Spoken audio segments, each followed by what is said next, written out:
Three dimensional geometry में हम लोग आज पढ़ने जा रहे हैं equation of line in space. आपके पास एक स्पेस के अंदर किसी भी लाइन का इक्वेशन लिखने के लिए आज सिखाएंगे कैसे कैसे लिख सकते हैं हम लोग उस लाइन का इक्वेशन।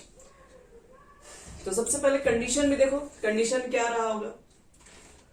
तो हमको इक्वेशन ऑफ लाइन निकालना है आपके पास है इन स्पेस के अंदर। तो पहला कंडीशन के साथ लिखते हैं कि किस तरह के आपको लाइन के इक्वेशन को ड्रॉ करना है। जैसे कि लाइन क्या होता है, हो सकता है कोई पॉइंट से पास हो, किसी के पैरेलल हो, किसी के परपेंडिकुलर हो, तो इस तरह के लाइन के इक्वेशन निकालना पड़ सकता है। तो पहला हमारा कंडीशन है कि इक्वेशन ऑफ लाइन हमें बताना है। Equation of a line through a given point, through a given point and parallel to a given vector d। यही आपके पास कंडीशन दिया हुआ है। चलो एक लाइन जो दिया हुआ है किसी गिवन पॉइंट से पास हो रही होगी, आपके पास एक पॉइंट होगा जिससे वो लाइन क्रॉस कर रही है, और भी कह रहा है कि वो साथ में किसी गिवन वेक्टर b के वो पैरेलल भी है। तो पहले इसको हम एक फिगर के थ्रू समझा रहे हैं, ठीक है, और फिर बताएंगे उसका इक्वेशन कैसे फाइंड करेंगे। तो आप 3D पढ़ रहे हैं तो 3D जैसा फिगर होना चाहिए आपका। यहां कर लेते हैं x y z। एक लाइन है, कहीं से एक लाइन मान लीजिए, एक लाइन हमारे पास है। ये लाइन कह रहा है बच्चे लोग एक पॉइंट से पास हो रहा है। इस लाइन को एल ही मान लेते हैं। मान लो कि कोई पॉइंट से पास हो रहा है, सपोज यहां पर हम ए नाम देते रहे। ये ए पॉइंट से पास हो रहा है, और इसी लाइन से एक और लाइन है जो कि बोले कि जो लाइन है ये वेक्टर बी लाइन के पैरेलल है। ये जो आपको वेक्टर बी दिखाई दे रहा है ये तो डायरेक्टेड लाइन होगा ना।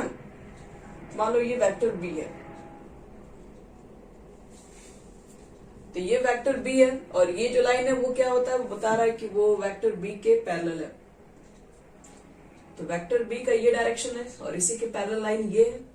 तो आपको इस लाइन के चाहिए इक्वेशन। तो जो ऐसी लाइन का इक्वेशन बताओ कि जो इस पॉइंट से पास हो और किसी दूसरे वेक्टर के वो क्या हो, पैरेलल में हो। तो इस लाइन का इक्वेशन देखो क्या लिख सकते हैं। पहले एक पॉइंट से पास हो, इस पॉइंट का हम कोऑर्डिनेट भी लिख सकते हैं।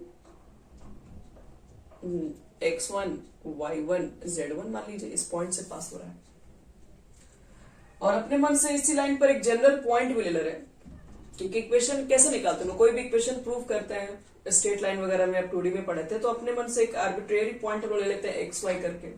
तो यहाँ पर भी एक जनरल पॉइंट, आर्बिट्रेरी पॉइंट ही मान लीजिए। एक क्या मान लीजिएगा, P मान लीजिए, P सही रहेगा।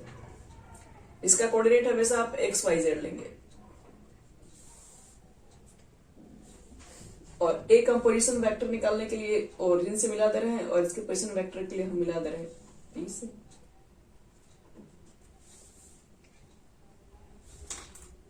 इसको यहां तक मिलाइए। तो देखो, तो ध्यान से हम यहाँ पर एक ट्रायंगल को फॉर्म कर दिए, दोनों का निकाल दिए पोजीशन वेक्टर, दोनों को ओरिजिन से मिला दिए, और ए से पी के डायरेक्शन ले लिए।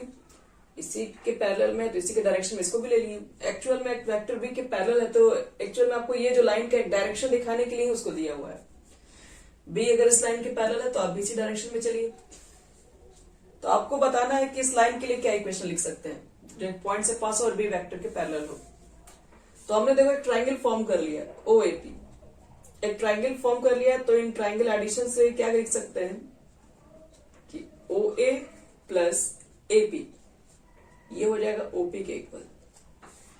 इतना हम लोग लिख सकते हैं। OA AP, और ये जैसे कि यहां से इनिशियल पॉइंट है, इनिशियल पे यहां पर पहुंचे आप, तो यहां पर क्या इनिशियल फाइनल को मिलाने पर आपका ट्रायंगल फॉर्म होता है।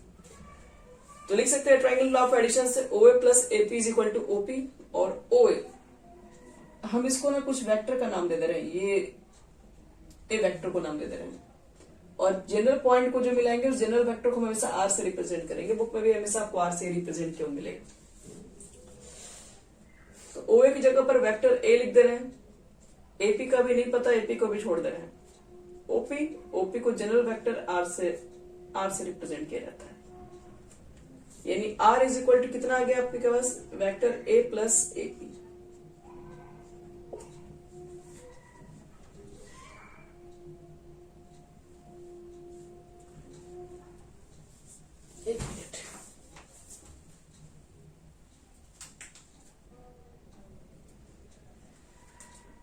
देखो बच्चों लोग यहाँ पे क्या करेंगे हम लोग, हमें एपी का वैल्यू चाहिए। एक चीज बताओ, एपी इसी के पैरेलल है, एपी जो है वेक्टर बी के पैरेलल है। जब ये वेक्टर बी के पैरेलल, तो हम लोग कोई भी वेक्टर अगर पैरेलल होता है तो इसको लोग इतना लिख ही सकते हैं। तो हम लोग पीछे हैं कि अगर मान लो कि दो वेक्टर आपस में पैरेलल है तो vector A is equal to lambda vector B होता है। ये पैरेलल का कंडीशन होता है, पैरेलल हो चाहे कोलिनियर हो। अगर आप कोई भी वेक्टर अगर इस फॉर्म में लिख सकते हैं, जैसे आप लोग पढ़े होंगे इससे पैरेलल लेसन में वेक्टर ए दिया रहता था कुछ, बी दिया रहता था कुछ, हम लोग क्या करते थे कॉमन लेके दिखा देते कि उसी के डायरेक्शन में अगर आ गया तो दोनों आपस में पैरेलल है, या कोलिनियर बोल सकते थे हम लोग। तो यहां पर भी अगर किसी वेक्टर को अगर इस फॉर्म में लिखा जाता है, ये लेमडा के फॉर्म पर आ गया, किसी भी वेक्टर को इस फॉर्म में लिखा जाता है, इसका मतलब वो पैरेलल वेक्टर कहलाता है। तो देखो, तो जब ये पैरेलल है तो हम लिख तो सकते हैं ये दोनों पैरेलल है, तो यानी कि इसी के डायरेक्शन में, यानी एपी जो वेक्टर होगा वो वेक्टर बी के ही इक्वल होगा, मतलब सॉरी इक्वल ही उसी के डायरेक्शन में होगा। लेकिन मैग्नीट्यूड में कम बेसी हो सकता है, क्योंकि दो पैरेलल लाइन मैग्नीट्यूड में डिफरेंस हो सकता है, पैरेलल तो है ही है लेकिन मैग्नीट्यूड में डिफरेंस भी हो सकता है। इसलिए हम लोग यहाँ पर क्या लिखेंगे, AP is equal to lambda vector B लिखेंगे। ये मैग्नीट्यूड होगा, कोई जरूरी नहीं कि इसका मैग्नीट्यूड कितना है, लेकिन डायरेक्शन दोनों का सेम है, यानी वेक्टर बी का वैल्यू तो आएगा इसका भी, लेकिन अब वो कितने टाइम्स आएगा ये नहीं पता, कम भी हो सकता है ज्यादा भी हो सकता है। इसलिए हम लोग यहाँ पर क्या लिख देंगे, लेमडा लिख देंगे यहाँ पे। तो इसलिए हम लोग यहाँ पर एपी के बदले में क्या पुट कर देंगे, vector R is equal to vector A plus lambda vector B, और यही आपके पास इक्वेशन हो जाएगा। Equation of a line through a given point and parallel to a given vector B, उसका जनरल इक्वेशन यही बनता है। एक लाइन दिया रहा है और एक पॉइंट से वो पास हो रहा हो किसी दूसरे वेक्टर के, अगर वो पैरेलल है तो इसका यही स्टैंडर्ड फॉर्म हो जाएगा, इसको लोग वेक्टर फॉर्म बोलते हैं। इस इक्वेशन को वेक्टर फॉर्म कहा जाता है। तो एक तो होता है बच्चों वेक्टर फॉर्म, दूसरा होता है कार्टेशियन फॉर्म। इसका कार्टेशियन फॉर्म में बताते हैं क्या होता है, मिटा रहे इसको,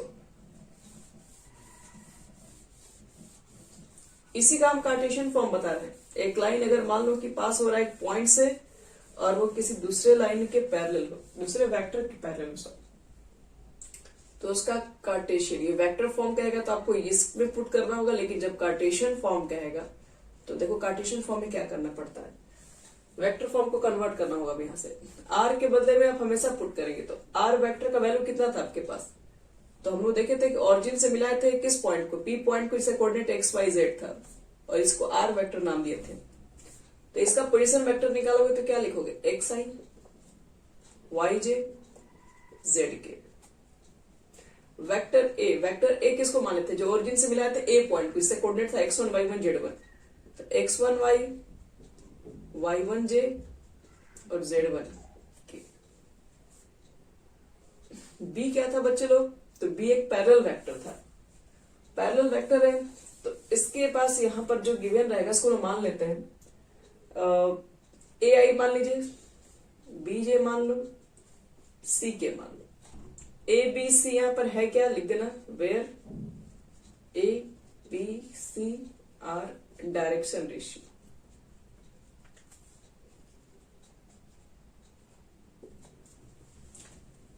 चलो ये हम वैल्यू कहां पुट करने जा रहे हैं, ये वैल्यू को हम पुट करेंगे हमारे पास जो वेक्टर फॉर्म आया था, वेक्टर फॉर्म कितना था, R is equal to A plus lambda. तो वेक्टर आर हम लोग पुट करेंगे, आर की जगह पर देखो क्या रखेंगे, आर की जगह पर रखोगे एक्स आई वाई जे जेड के, ये आर की जगह पर है, ए की जगह पर क्या रखेंगे, x1 आई y1 जे और z1 के रखोगे, लेमडा रखिए यहां पर और वेक्टर बी का मान यहां रखिएगा, तो ए आई बी जे सी के। इसके बाद देखो अगला स्टेप क्या होगा, यहां पर मेरे पास i का कोफिशिएंट x है, यहां पर भी i का कोफिशिएंट लेना पड़ेगा। तो पहले i का कोफिशिएंट को दोनों तरफ से इक्वेट करने के लिए पहले i को आप सिंगल टर्म में लिखना स्टार्ट कीजिए। i यहां पर भी, i यहां पर दो जगह i है, तो i कॉमन ले लो, तो x1 प्लस a लेमडा आएगा, i कॉमन लेने पर। j कॉमन लोगे तो y1 प्लस b लेमडा आएगा, यहाँ पे j कॉमन आएगा, और यहाँ पे z1 प्लस c लेमडा आएगा। अब दोनों तरफ i के कोफिशिएंट, j के कोफिशिएंट और k के कोफिशिएंट को इक्वेट करेंगे। On equating the coefficient of i j के वी गेट i दोनों तरफ इक्वल कर देंगे तो ये x हो जाएगा, ये x1 प्लस a लेमडा हो जाएगा। मुझे लेमडा की वैल्यू निकालनी है, x माइनस x1 बटे में a हो जाएगा इज इक्वल टू लेमडा। फिर क्या करोगे, जे जे के कोफिशिएंट का कंपेयर करोगे तो इधर से y हो जाएगा, इधर से y1 plus b lambda, y1 को इधर भेजो तो y माइनस y1 बटे में b is equal to lambda, तो z माइनस z1 बटे में c is equal to lambda. ये भी लेमडा के इक्वल, ये भी लेमडा के इक्वल, सब आपस में भी इक्वल हो जाएगा क्योंकि सब लेमडा के इक्वल है। तो देयरफॉर इक्वेशन कितना आ जाएगा, x माइनस x1 बटे में a, y माइनस y1 बटे में b और z माइनस z1 बटे में c।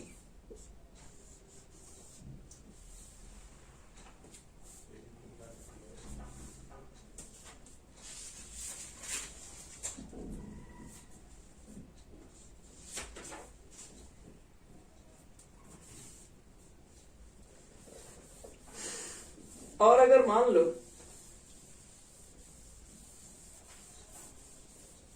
ABC दिया हुआ, ठीक है, अगर हम इसे हम डिवाइड कर दें under root a square B square C square, इसमें भी इसमें भी इसमें भी, तो इस इक्वेशन को ऐसे भी लिखा जा सकता है x माइनस x1 बटे में l, क्योंकि तीनों तो आपस में कैंसिल हो ही जाएगा और ये फॉर्मूला ऐसे भी बन जाएगा। यानी कि जो डायरेक्शन को साइन भी अगर हमारे पास दिया हुआ है और एक पॉइंट भी दिया हुआ है तो भी हमारा निकल सकता है equation of line in space when passing through a point and parallel to a given vector. तो ये फॉर्मूला हम लोग तब पुट करेंगे जब एक लाइन एक पॉइंट से पास हो और किसी गिवन वेक्टर के पैरेलल होगा, तब एक क्वेश्चन इस पर बना देते हैं ताकि समझ में आ जाए। फाइंड द कह रहा है वेक्टर एंड कार्टेशियन इक्वेशन दोनों निकालना है और एक लाइन कह रहा है कि passing through a point, passing through the point, point दिया हुआ आपके पास 5 2 -4 and parallel to the vector.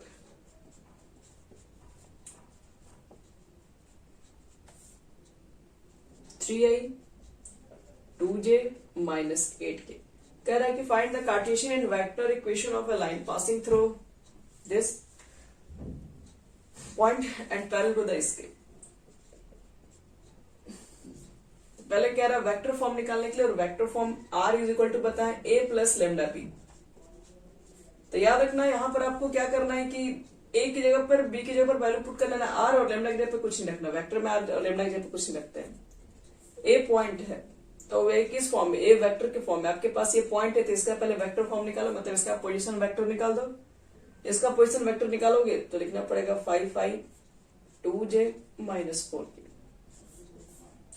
Plus lambda. ये बी क्या था, पैरेलल वेक्टर, पैरेलल वेक्टर यहाँ पर ऑलरेडी गिवन है 3i 2j -8k। बस ये हो गया आपका आंसर, कुछ नहीं करना यहाँ पर। फिर क्या निकालने के लिए, फिर इसमें से क्या है कार्टेशियन फॉर्म निकालना। कार्टेशियन फॉर्म मतलब ये वाला इक्वेशन, यानी कार्टेशियन फॉर्म क्या लिख दिया जाएगा, x माइनस x1 का मतलब क्या है, ये x1 y1 z1 है। x माइनस x1 बटे में होता है a मतलब डायरेक्शन रेशियो किसका, पैरेलल वेक्टर का। तो पैरेलल वेक्टर आपके पास ये है, इसका डायरेक्शन रेशियो a3 है। y माइनस y1 यानी कि 2 बटे में क्या होता है, a के बाद b आता है, b ये वाला होता है, z माइनस z1 बटे में c यानी -8। यही हमारा हो जाएगा आंसर। तो एक लाइन दिया रहेगा, अगर एक पॉइंट से पास हो और किसी की पैरेलल हो तो इसके लिए दो इक्वेशन बताया, वेक्टर फॉर्म ये है, कार्टेशियन फॉर्म ये है। याद रखिएगा, आप जैसे जैसे आगे बढ़ेंगे इसमें इस चैप्टर में फॉर्मूला बहुत मिलते चला जाएगा। तो एक एक फॉर्मूला को क्या करो कि लो और उस पर 3 4 5 क्वेश्चन बनाओ, तब जाके फॉर्मूला अच्छे से दिमाग में फिट होगा। चलो अब बता रहे इक्वेशन ऑफ लाइन, सिर्फ एक ही नहीं है, अब अलग अलग कंडीशन पे। पहला तो था कि एक पॉइंट से पास होता है किसी के पैरेलल हो। अब हम लोग क्या करेंगे, इक्वेशन ऑफ लाइन लिखेंगे जो कि पासिंग थ्रू 2 पॉइंट्स।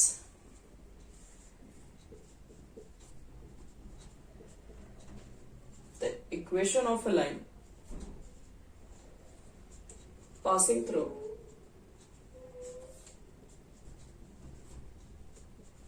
2 पॉइंट्स।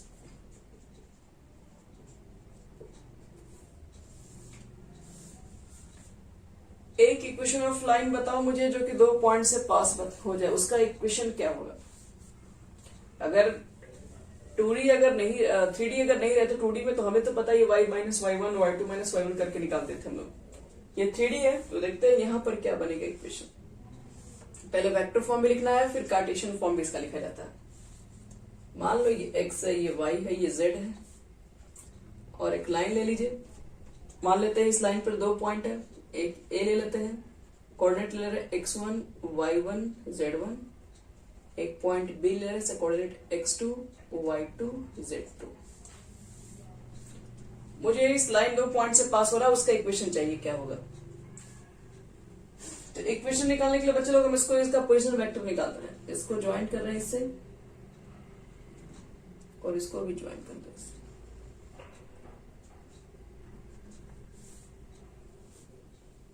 इसी डायरेक्शन में a टू b ले रहे हैं लाइन को। और अगर मुझे इक्वेशन लेना है तो कहीं ना कहीं हमको अपने मन से इस लाइन पे एक जनरल पॉइंट लेना ही पड़ेगा इक्वेशन के लिए। तो हम इस पे p एक पॉइंट ले रहे हैं और इसको मिला दे रहे हैं।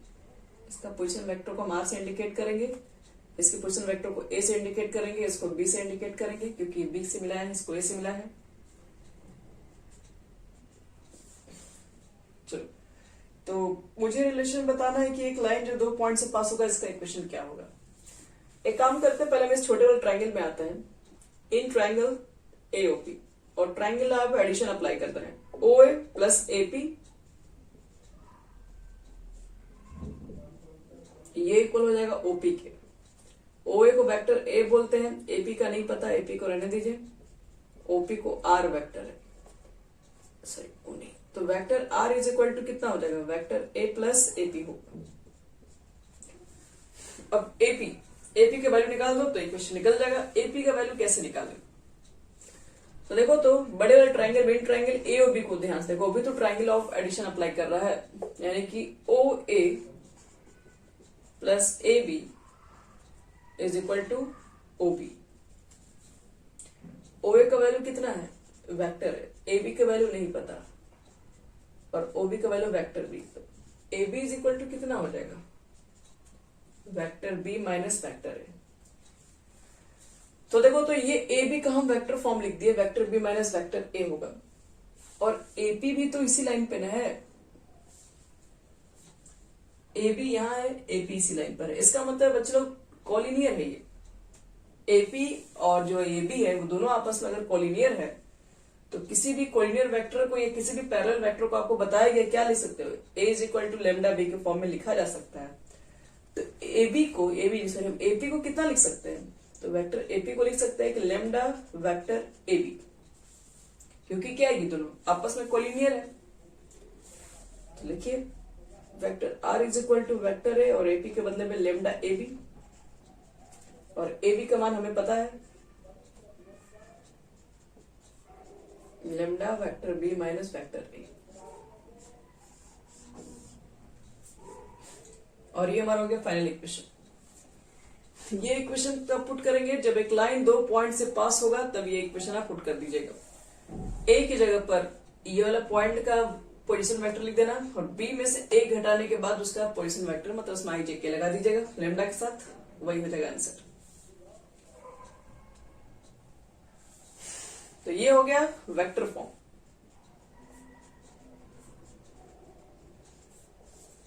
अब इसका कार्टेशियन फॉर्म क्या होगा, कार्टेशियन फॉर्म में R की जगह पर बता दिए क्या पुट करना है, x y z रखोगे तो ये xi yj zk, A की जगह पर x1 y1 z1 ijk लगा दीजिएगा, और B माइनस से घटा के लिख देना। फाइनली सॉल्व करोगे ना तो बता देना कितना आएगा, सीधे वही लेमडा एलिमिनेट करोगे तो एक्चुअल में उतना ही आएगा। हम डायरेक्ट लिख देना कार्टेशियन फॉर्म, x माइनस, देखिए बता रहे x तो यहां से आएगा, और x1 y1 z1 तो x माइनस x1 आएगा, और बटे b माइनस a का वैल्यू आएगा, तो b में से a निकालोगे नहीं x2 माइनस x1 आएगा, ये लेमडा के इक्वल हो जाएगा। फिर निकालोगे तो y माइनस y1 बटे में y2 माइनस y1 आ जाएगा, z माइनस z1 बटे में z2 माइनस z1, ये सब लेमडा के इक्वल होगा, इसलिए सब आपस में इक्वल होगा। ये हो गया इसका Cartesian form. Vector form Cartesian form लिखने के लिए आता है एग्जाम में, जब एक लाइन 2 पॉइंट से पास होगा तो आप लिख दीजिएगा ये।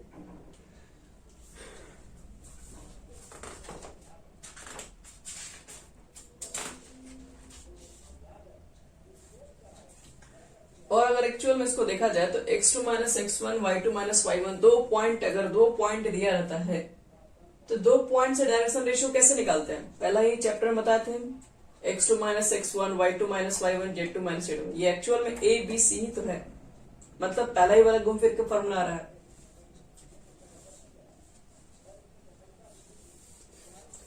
तो ये फॉर्मूला तब पुट करेंगे जब एक लाइन दो पॉइंट से पास करता हो तब। चलो इस पे कुछ क्वेश्चन में बता दे रहे हैं, फिर उसके बाद आपको बताएंगे दोनों की लाइन के बीच का एंगल कैसे निकालते हैं।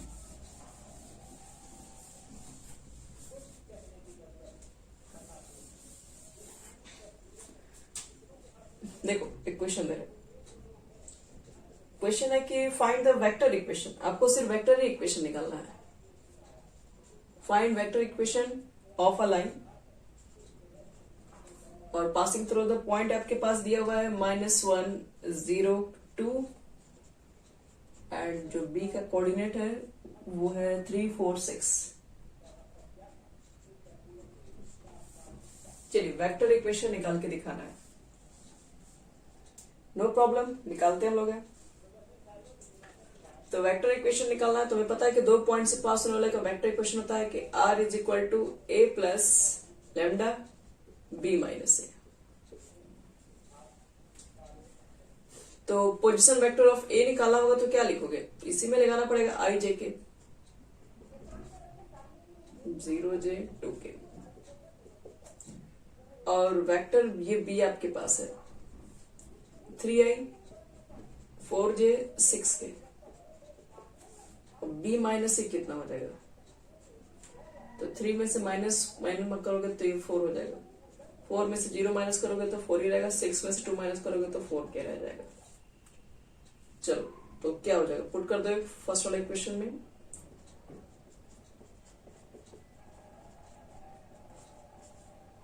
लैम्डा को रख दीजिए यहां पर, फिर b माइनस ए का वैल्यू यहां पर आ गया। तो ये हो गया वेक्टर फॉर्म। अगर कार्टेशियन कहता तो और भी आसान था, x माइनस हम x1 लिख देते ये, और नीचे x2 माइनस x1, 3 माइनस करोगे तो -1 को तो 4 हो जाएगा। इसी तरीके से y माइनस y1 करोगे, y2 minus y1, z minus z1, तो यही आ जाएगा बच्चे लोग। तो ये हमारा इक्वेशन कब आएगा? जब आपके पास दो पॉइंट दिया रहेगा तो उससे एक लाइन का इक्वेशन खींचने के लिए ये फॉर्मूला होता है।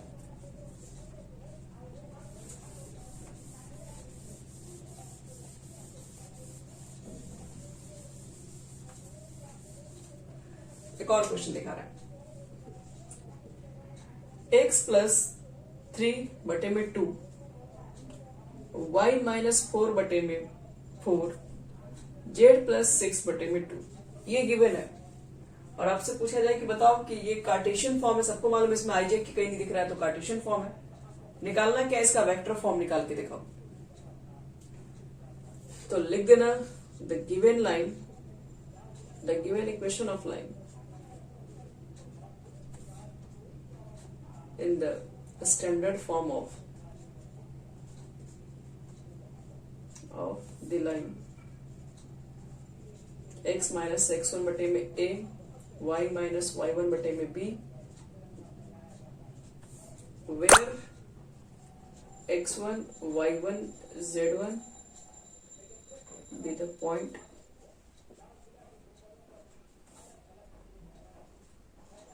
ABC क्या होता है? Direction ratio of the line. वही है जैसे पीछे वाले जो पढ़े थे। तो अब क्या करेंगे, इसे कंपेयर कर दो। तो x की जगह पर x है तो माइनस x1 की जगह पर +3 है तो x1 के वैल्यू तो -3 आ जाएगा। y माइनस ये माइनस माइनस दोनों से बीच से कट जाएगा तो y1 की जगह पर आ जाएगा 5 और ये माइनस प्लस माइनस हो जाएगा यानी कि z1 is equal to -6। a की जगह पर 2 है, b की जगह पर 4 है और c की जगह पर 2 है। तो हमें बताना है कि इक्वेशन ऑफ लाइन हमारा कितना होगा और वो भी वेक्टर फॉर्म में बताना है। तो वेक्टर फॉर्म में क्या बताया गया, r इज इक्वल टू एक पॉइंट से पास हो और एक पैरेलल हो तो a प्लस लेमडा भी लिखा जाता है। a क्या था, a पॉइंट था, a पॉइंट का मतलब क्या था x1 y1 z1। तो इसको i j के टर्म में लिख लो 3i 5j -6k। Lambda. B का मतलब क्या था यहाँ पर, एक पैरेलल वेक्टर जिसका डायरेक्शन रेशियो होता है 2y 4j 2k। चलो ये हो गया सारा कंप्लीट। तो ऐसे भी दिया जा सकता है, तो आपको लिख सकता है कि बताओ इसका वेक्टर फॉर्म क्या होगा। तो वेक्टर फॉर्म के लिए क्या करोगे, देखो कैसे प्रूफ कैसे किया तुम लोग। तो ये x1 y1 z1 यहाँ पॉइंट होता था, नीचे ABC रहता था।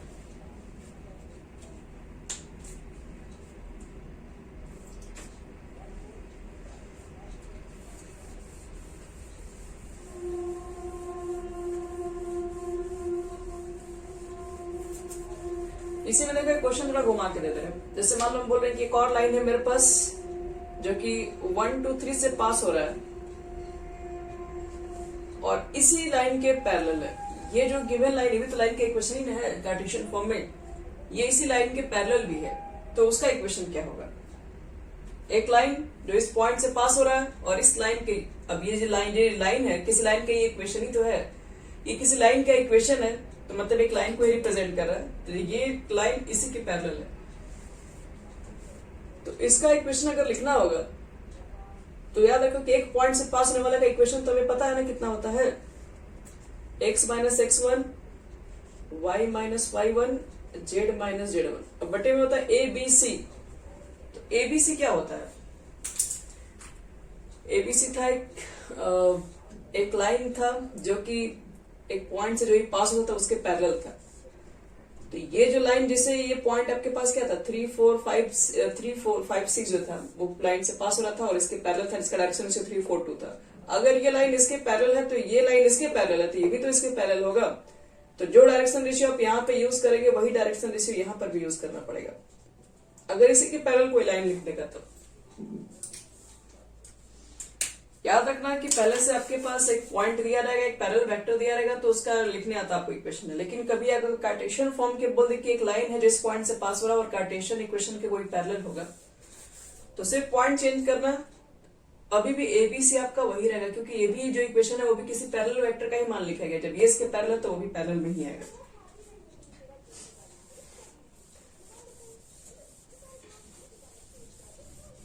चलो ये हो गया हमारा कंप्लीट। अब ये लाइन का इक्वेशन हो गया हमारा कंप्लीट है। अब एंगल्स के बारे में बताते हैं, उसके बाद आप लोग ट्राई कीजिएगा, बहुत सारा क्वेश्चन इसके ऊपर है। देखो angle between two lines, angles between two line, दो लाइन के बीच का देखो एंगल कैसे निकालते हैं हम। तुम्हारे पास दो लाइन होगा, मान लो ये कोई दो लाइन है, ये दोनों के बीच का एंगल मान लेते हैं फिलहाल थीटा है, ये L1 ले लो, ये 2 ले लो। तो यहां पर अगर आपके पास दो लाइन है तो पहले आपके पास कंडीशन होना चाहिए कि लाइन का किस फॉर्म में, वेक्टर फॉर्म में भी हो सकता है, कार्टेशियन फॉर्म में भी हो सकता है, किसी तरह के फॉर्म में भी हो सकता है। तो सिंपली बता रहे क्वेश्चन में ना वेक्टर फॉर्म लिखा ना कार्टेशियन फॉर्म लिखा, सिर्फ डायरेक्शन रेशियो दे दिया है। आपको बता रहे कि अगर इस लाइन का डायरेक्शन रेशियो ABC है, A1 B1 C1 सपोज, और इस लाइन का direction ratio A2 B2 C2 अगर है, हाँ बोलो अंकिता।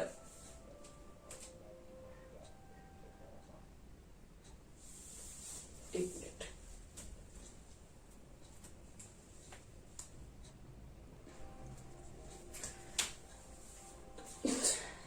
देखो बच्चों लोग यहाँ पे दो लाइन आपके पास डायरेक्शन रेशियो कर दिया रहेगा, तो एंगल निकालने का आसान सा फॉर्मूला होता है, cos theta is equal to होता है A1 A2 ले लो plus B1 B2 plus C1 C2 बटे में under root A1 square B1 square C1 square, फिर वही बात A2 square B2 square C2 square, जितना आएगा उसका आप मॉड ले लीजिए। तो ये आपके पास दो लाइन के बीच का एंगल्स निकालने का फॉर्मूला है। ये ध्यान रखना, ये जब सिर्फ और सिर्फ आपको डायरेक्शन रेशियो दिया रहे तब कंडीशन के बारे में बात करें। अगर वेक्टर फॉर्म रहेगा, कार्टेशियन फॉर्म रहेगा, उसके लिए भी आपको बता रहे कैसे निकालते हैं। जब डायरेक्शन रेशियो दिया रहेगा डायरेक्ट, तो आप इसके लिए डायरेक्ट निकालिए, cos थीटा निकल जाएगा। अब यहीं पर कुछ ऑब्जर्वेशन बता दें, अगर मान लो कभी A1 A2 B1 B2 और C1 C2 ये निकालते वक्त हमारा वैल्यू 0 आ गया, ये तो पूरा 0 हो जाएगा, फिर cos थीटा का मान 0 हो जाएगा। cos थीटा का मान 0 यानी theta is equal to 90 degree, यानी कि दोनों लाइन आपस में परपेंडिकुलर है, L1 परपेंडिकुलर L2। अगर A1 by A2, B1 by B2 और C1 बाई C2 अगर रेशियो अगर सेम हो गया तो इसका मतलब थीटा है 0 डिग्री, यानी L1 पैरेलल L2 हो जाएगा। ये दोनों कंडीशन अप्लाई होगा तब, जब डायरेक्शन रेशियो दिया रहेगा तब ये अप्लाई कर देंगे। लेकिन कोई जरूरी नहीं कि क्वेश्चन में डायरेक्शन रेशियो ही दिया रहेगा। क्वेश्चन में आपके पास कभी कभी डायरेक्शन रेशियो नहीं दिया रहता है, तो क्या दिया रहता है देखो बता है। कभी कभी आपको वेक्टर फॉर्म में ही दे दिया रहेगा इक्वेशन और कहेगा कि दोनों के बीच का एंगल निकाल के दिखाओ। जैसे कि मान लो फर्स्ट लाइन का इक्वेशन दे दिया A1 प्लस लेमडा B1 और दूसरा मान लो इक्वेशन दे दिया A2 प्लस लेमडा B2 और क्या रहेगा कि दोनों तो किसी लाइन का इक्वेशन है, बताओ दोनों के बीच का एंगल क्या होगा। तो वही B1 डॉट B2 लिख देना और दोनों में नीचे का मैग्नीट्यूड लिख दो और इसका निकाल देना मॉड। अगर वेक्टर फॉर्म दिया रहेगा तब, अगर कार्टेशियन दे रहे, कार्टेशियन मतलब x माइनस x1 बटे में A1, y माइनस y1 बटे में B1, z माइनस z1 बटे में C1 and x minus x2 बटे में A2, y माइनस y2 बटे में B2 और z माइनस z2 बटे में C2। अगर ये कार्टेशियन इक्वेशन दिया है तब तो हमें टेंशन नहीं लेना है। यहाँ पर कार्टेशियन फॉर्म दिया हुआ है तो A1 B1 C1 दिख रहा है, A2 B2 C2 दिख ही रहा है, तो डायरेक्शन रेशियो तो हमें साफ साफ दिख रहा है। तो cos थीटा वाला पहला वाला फॉर्मूला पे रख के निकाल देंगे A1 A2 B1 B2 C1 C2 और फिर दोनों का A1 square B1 square C1 square A2 square B2 square C2 square.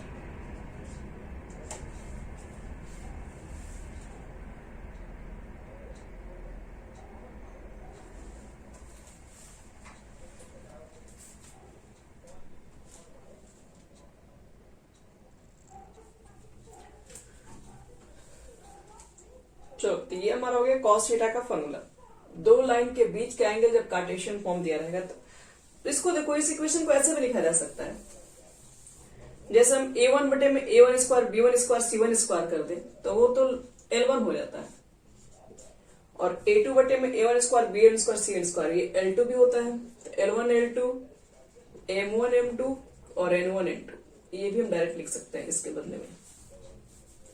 मान लो डायरेक्शन रेशियो ना देखिए, डायरेक्शन कोसाइन भी दिया रहेगा तब भी हमारा काम चल जाएगा।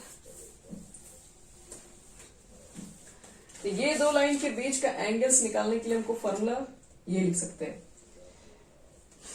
अब इस पे देखो क्वेश्चंस बहुत सारा हमारे पास है।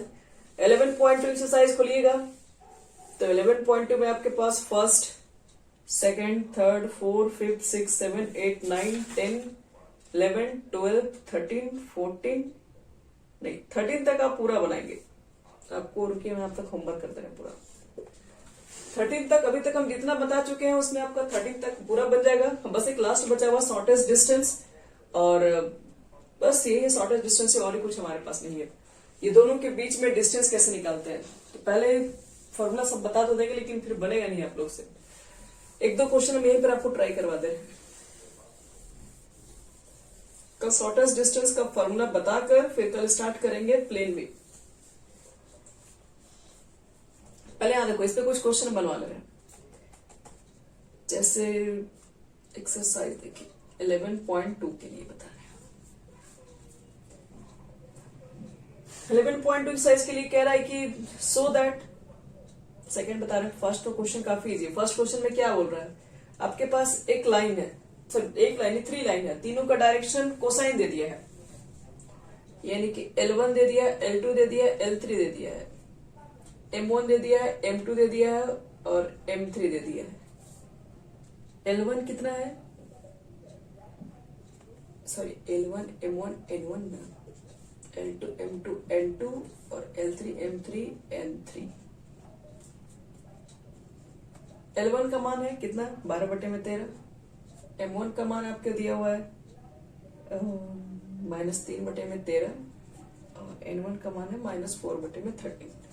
कह रहा है कि ये एक लाइन है जिसका डायरेक्शन कोसाइन दिया हुआ है, दूसरा लाइन भी है उसका भी डायरेक्शन कोसाइन दिया हुआ है 4 बटे में 13 12 बटे में 13 और 3 बटे में 13। और भी तीसरा भी दिया हुआ, रहने दीजिए तीसरा को। कह रहा है कि सब लाइन आपस से परपेंडिकुलर प्रूव कीजिए। तब इस पूरे एक लाइन है, हम इसको कैपिटल L1 मान ले रहे हैं। इस लाइन जिसका डायरेक्शन कोसाइन ये दिया हुआ है, इस लाइन को हम लोग रिप्रेजेंट कर रहे हैं L2 से और इस लाइन को L3 से रिप्रेजेंट कर रहे हैं। अगर ये दोनों लाइन आपस में परपेंडिकुलर है, इफ लिखोगे L1 perpendicular L2, then L1 जैसे हम पढ़े थे ना कि दो लाइन आपस से परपेंडिकुलर होता है तो A1 A2 B1 B2 C1 C2 का मान 0 होता है। और आपको बताया था कि एक ये भी रिलेशन निकाले थे हम लोग, L1 L2 M1 M2 और N1 N2। इसका मान क्या होता है? 0 हो जाएगा। अगर इसका मान भी अगर 0 हो जाए तब भी आपके पास क्या दो लाइन परपेंडिकुलर हो सकता है। तो देख लो, ये दोनों को मल्टीप्लाई कर लो, ये दोनों को मल्टीप्लाई कर लो और ये दोनों को एलसीएम ले लीजिए। 48 माइनस 48 ही आएगा, घट के आ जाएगा 0। प्रूफ हो गया, 0 आ गया, परपेंडिकुलर है। इस तरीके से इसका निकाल के चेक कर लेना, फिर इसका निकाल के चेक करना, तीनों परपेंडिकुलर होगा, यानी तीनों का मान, प्रोडक्ट का मान 0 होगा।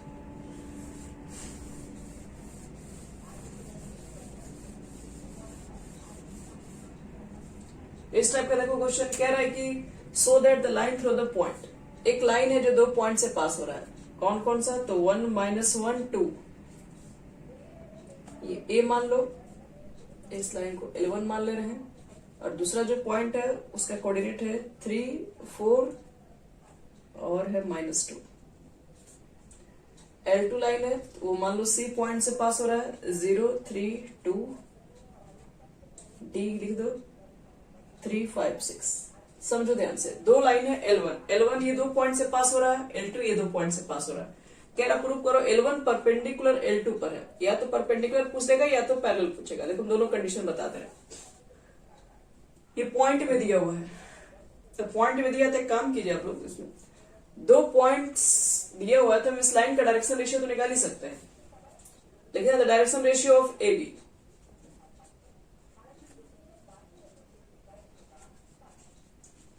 क्या लिखोगे? x2 माइनस x1 होता है, बताए थे, y2 माइनस y1 और z2 माइनस z1।